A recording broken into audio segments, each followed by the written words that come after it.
Егор Кузьмич был охотником старой закалки. Тайгу знал как свои 5 пальцев. Но в этот раз даже ему было не по себе.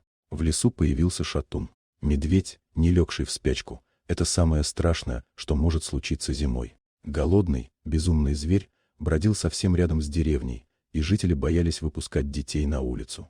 Кузьмич взял свой верный карабин, встал на широкие лыжи и пошел по следу. След был странный. Медведь не петлял, а шел целенаправленно в сторону старого бурелома, в самое глухое место чаще.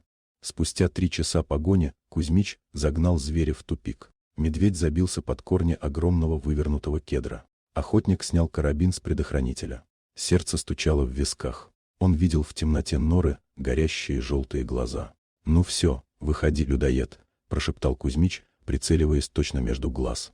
Медведь вышел. Это был огромный, худой самец со шрамом на морде. Он встал на задние лапы, закрывая собой проход в нору. Кузьмич напряг палец на спусковом крючке. Одно движение, и грохнет выстрел. Но зверь вел себя странно. Он не ревел, не кидался. Он смотрел на человека с какой-то мольбой. Вдруг медведь опустился на 4 лапы и, странно урча, отступил в сторону. Он носом потолкнул вперед кучу елового лапника, на котором только что лежал. Кузьмич пригляделся через прицел и чуть не выронил оружие.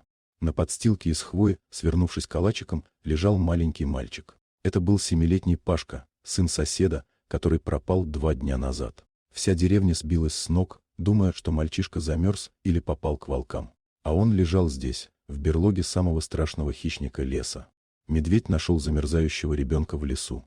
Но вместо того, чтобы растерзать легкую добычу, в звере проснулся какой-то древний инстинкт. Он принес мальчика в свое лежбище.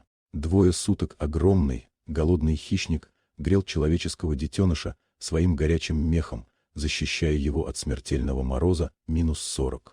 Медведь поднял передние лапы, словно сдаваясь, и издал тихий звук, похожий на вздох. Он показывал: «Забирай, я его сберег». У Кузьмича задрожали руки.